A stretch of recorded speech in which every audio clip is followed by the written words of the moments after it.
What's up guys, Mustafi here and welcome to a brand new video. Welcome to your daily dose of transfer gossip. Today, start of a brand new weekend. It is Saturday, August the 27th. And we've got like 25 confirmed transfers to get through today guys. So before we start, as always, if you enjoy this video, smash the like button. 1,500 likes would be absolutely awesome. If you're new to my channel, click the subscribe button for daily FIFA content. And in the comments below, let me know your thoughts on today's rumours and let me know what rumours I should do in the next episode. If you missed yesterday's video, it'll be down below in that description box guys. 8 of those transfers after 9 PM is the second video of the day. And finally, because it is the weekend, that means the weekend challenge guys, by trying to smash 1,000 likes before 12 PM UK time or 4 hours after the video goes live. So let's jump in to the confirmed transfers, and the very first 3 I believe are all contract extensions, but they're all very well known players. So first up, Cedric from Southampton has got a new deal until 2020. He won Euro 2016 during the summer. Next up is going to Wendell, a fullback for Bayer Leverkusen, getting a contract until 2021, as has his teammate Bellarabi. So you can see why I included all 3 of those players, and Bellarabi in particular is a very good one because he had a lot of interest about him at one point this summer. So like Wendell, it's until 2021. Now we move on to Alberto Aquilani, a massive flop at Liverpool, going to Pescara in the Serie A from Sporting in the Portuguese league on a free transfer. And to be honest, I'm not too sure what he's like nowadays, but he is getting on a little bit at the age of 32, I believe. Now we got on to Hernani, going to a team I'm going to show you actually on the player details part. I think it's Vitória Guimarães. But either way, he's joined them from FC Porto on a loan deal for the season. Now we go on to Jakuba Silla. I think he's played for Aston Villa at one point, going to Montpellier. That is from Stade Rennes on a loan deal for this season. It's got 86 physical, which is pretty damn good for a silver card. Next up we got Ragusa, going to a team in the Serie A called Sassuolo from AC Cesena in the Serie B, I think that is, for £1.96 million. Now we move on to Alexander Estvine, a FIFA legend. He has gone to Hertha Berlin from FC Augsburg. I'm not sure if he played too much at Augsburg, to be honest, but hopefully at Hertha he may play striker potentially, and that'd be absolutely sick if he did. Now we got on to Jonathan Schmidt, going to Augsburg, replacing Estvine from Hoffenheim on an undisclosed fee. Now we got on to Sergi Sampa, a massive talent from Barcelona, going on loan to Granada for this season. And in fact, Granada were very busy yesterday. They also got Douglas from Barcelona on a season-long loan, and they also got Andreas Pereira from Manchester United. So all 3 of those players have gone to Spain, and Granada in particular, for the season. Now we got on to Francisco Rico from Granada, going to Eibar. And again, it is a loan deal, so a lot of those going about at this point in time. And another loan is going to Diego Jota, going to FC Porto from Atletico Madrid. I believe there is an option to buy at the end of this one, but in fact, Atletico bought him back in January, but he only came to them in the summer, and they've already sold him basically. But they could have done it to get quite a bit of profit, and he was also playing in Portugal last season. Now we've gone to a player non-ultimate team, Asano. That is the new Japanese Arsenal youngster they signed from the J-League this summer, and he's gone to VfB Stuttgart in now the second Bundesliga on loan for the season. And to be fair, he played quite well at the Olympics for Japan, and also contributed a couple of goals here and there as well. Now we've gone to David Lopez, going to Espanyol from Napoli, and the fee is £3.83 million. Shane Duffy has gone to Brighton from Blackburn for £4.46 million, and then we've got a big one, Sirigu, going to Sevilla, and that is from PSG on a loan deal. That's probably the reason they're not interested in Joe Hart anymore. And Sirigu, he was linked to a move to the Premier League with Hull City, but he'll be fantastic for hybrids next year, and I'm assuming Areola will now be staying at Paris Saint-Germain.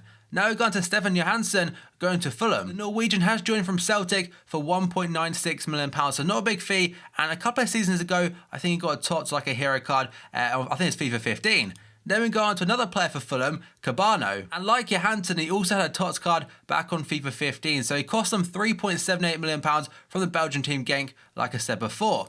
Stambouli has gone to FC Schalke from PSG. He cost them £7.23 million, and also bought in Bentaleb yesterday from Spurs on a season-long loan with the option to buy. Then we go on to Gabriel Barbosa, going to Inter Milan. And this is an absolutely huge one, because this guy is considered a massive prospect. So he's joined Inter from Santos in Brazil for around €25 million. And there's actually some tweets now to show us all legit. They haven't officially announced him yet, but he is in Milan. But he won't be with Inter until January, because he wants to finish the season with Santos in Brazil, just like Gabriel Jesus and Man City. Inter were very busy. In fact, they got João Mário from Sporting on a season-long loan, but has an option of a permanent deal. Again, just like Gabigol, not fully announced as of yet. There are tweets from Interman's official Twitter account, and he's holding a scarf and stuff like that. So he is essentially done and will probably be announced today and unveiled probably over the weekend. And finally, got to on to FIFA Ultimate Team, Zinchenko from Man City going on loan to PSV Eindhoven in the Eredivisie. There's also one more confirmed one, but it's not a player. So on your screen is Vincent Kompany, but that is because he's the captain, I believe, of the Belgian national team. So Thierry Henry, the Arsenal legend, has been named as the assistant coach of the Belgian national team. He will work under former Everton boss Roberto Martinez, who replaced Mark Wilmots as Belgium head coach following Euro 2016. I'm assuming he'll still be working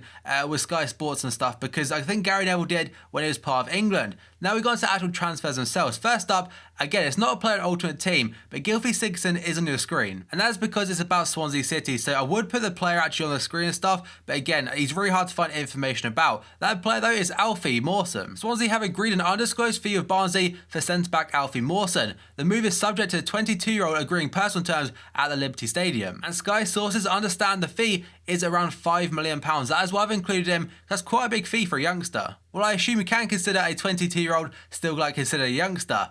Now we go on to Callum Chambers. He's linked to multiple clubs, but apparently Hull and Middlesbrough in particular. So Hull and Middlesbrough are among a host of clubs chasing Arsenal defender Callum Chambers, according to the Daily Mirror. Arsenal boss Arsene Wenger had admitted yesterday that Callum Chambers could be out on loan this summer transfer window. West Ham, Stoke and Derby are all thought to be interested, while there are reportedly interest from abroad from Espanyol, Valencia and Roma. I can't see him going to them last three, but the English-based ones I imagine he will stay. Now we go on to David Marshall. Apparently they've agreed a fee of him, and that's Hull City. So Cardiff have accepted a bid for him, but that fee no one really knows at this point in time, but I imagine probably close to around £5 million or so. They're also getting this guy, Ryan Mason from Spurs. It's understood Hull are one of a number of Premier League clubs interested in signing Mason, who's a product of Spurs Academy before the transfer deadline. And he started just 8 Premier League games last season, so you can understand why he wants to leave and get more first team opportunities. Now we go on to George Kevin Nkudu, again linked to Spurs. I also want to point out that most of these rumours at this point in time are to do with English clubs, because basically the English press, they focus on it coming up to deadline day. But back onto the Frenchman Nkudu. According to multiple sources today, he's already training with Tottenham ahead of a move from Marseille. The French club gave permission for Nkudu to join up with the Spurs players as work continues to finalise the transfer. Nkudu has been training at the Enfield base since Thursday, with frontman Clinton Ng expected to join Marseille on a loan as part of the deal. And it's also very likely that has an option to buy. Now we go on to next player, Enner Valencia, linked to Aston Villa for their second day in a row, as is the next guy, Abel Hernandez. So according to the Birmingham Mail, Aston Villa are hoping to sign Hull's Abel Hernandez or West Ham's Enner Valencia as they search for another new striker before transfer deadline. They've already bought in Ross McCormack from Fulham for quite a big fee, I think it's like £12 million, so they feel they need even more firepower to get themselves back in the Premier League. And they also still have Jordan Ayew and Rudy Gestede, so I'm not sure where they fit in, but Abel Hernandez or Valencia, not too bad for a championship striker. Next up is Marcos Alonso linked to Chelsea, according to Gianluca Di Marzio. Chelsea are in talks with Fiorentina over a move for Spanish fullback Marcos Alonso. The 25-year-old previously played in England with Bolton and Sunderland. I've not seen too much of him, and a fee has not been mentioned at this point in time. Now we go on to Simone Zaza, again linked to West Ham. West Ham boss Slavan Bilic has confirmed the club expects to sign Juventus forward Zaza in the next few days. He said it in his press conference yesterday. The personal terms are agreed and he is due in London today, so we hope it will be done. Obviously he said that yesterday on Friday, so on Saturday it could well be announced by the time this video goes live. He also said it's very positive and it is a boost. We've been trying for a long time to get a top quality striker and it was always mentioned. It looks very likely to happen and should happen today. As far as I know, the deal is already agreed between the two clubs. And now we've gone to Joe Hart, who's currently looking for a club today linked to Sunderland. So during yesterday's press conference, David Moyes did say that Vita Menode, the main goalkeeper, is out for up to 3 months. And that is due to an elbow ligament injury. David Moyes doesn't rule out the move for Joe Hart on loan. I mean, he would get first team football at Sunderland essentially every single game, but I'm not sure where we want to drop from Champions League football to potentially a relegation fight. But David Moyes did say we definitely need to look out for another goalkeeper because we only have a young keeper after Jordan Pickford. He also said Manquillo, who he signed the other day, is in contention to start against Southampton, and he also confirmed a bid for this man, Iborra. And the Spanish football expert from Sky Sports, Guillaume Balaguer, did tweet saying Iborra is a tall, hard-working centre midfielder. He's a better Fellaini, and he is likely to join if Sunderland pay more than €8 million for him and Sevilla find a player to replace him with. And now, according to ESPN, Tottenham are weighing up a move for Mangala and will listen to offers for Kevin Wimmer if they complete a deal for the Manchester City defender. He has been linked to a move to Italy in particular and also Spain, but apparently he wants to stay in the Premier League, and Spurs, not a bad option for him. But I'm pretty sure he'd still be a backup like he is at Man City. Now we go on to Juan Cuadrado, linked to Juve again. Juventus remain keen to re-sign Chelsea winger Cuadrado on loan for this season, according to Gazzetta dello Sport. But Blues boss Antonio Conte, who previously managed Juventus, is delaying the deal until he can find a suitable replacement. Cuadrado's agent Alessandro Lucci is reportedly in London to broker talks between the two clubs, so this one could probably go through. Now we go on to Fabinho, linked to Manchester United. According to L'Equipe in France, Manchester United have been told by Monaco that it will cost them £25 million to sign the Brazilian fullback Fabinho. And it's not the first time he's been linked to United this summer, and I'm not going to lie, I think Valencia has been very good under Mourinho so far, so maybe they might not even be in for Fabinho in the first place. Now we go on to Lucas Perez, a link to Arsenal, and Arsenal fans are very much excited about it because they're finally signing the striker. So it's more of an update than what we heard yesterday. In fact, both him and Mustafi could be signed by today's games, or maybe even by the time this video goes live. So according to Sky sources, Lucas Perez is flying to London for a medical at Arsenal. The Gunners triggered his £17 million release clause, with Arsene Wenger 99% sure and confident of making a new signing before deadline day. And Guillaume Balaguer has said that Lucas Perez is a fantastic player, so I imagine most people haven't seen what he's like. We did get a lot of goals last season in the BBVA. In fact, I think he contributed the most goals out of any Spanish player, or goals and assists combined, that is. So Guillaume Balaguer also said they were initially in for Lacazette, but Lyon asked for €55 million. That's why they went with Lucas Perez for £17 million. He also said that it's not true that Arsenal apparently rejected him earlier and went back in for him, but that is not the case. And he is set to sign a 4-year deal according to Market in Spain. And finally, the guy I was talking about before, Mustafi, again linked to Arsenal. So Mustafi apparently travelled to London yesterday to undergo a medical at Arsenal, according to Sky in Germany. The Germany international will sign a 5-year deal at the Emirates. And that is good business by Arsenal, but the only thing is, it's taken so long to get it done. Although I suppose there is that saying, it's better late than never. And the final one today is a player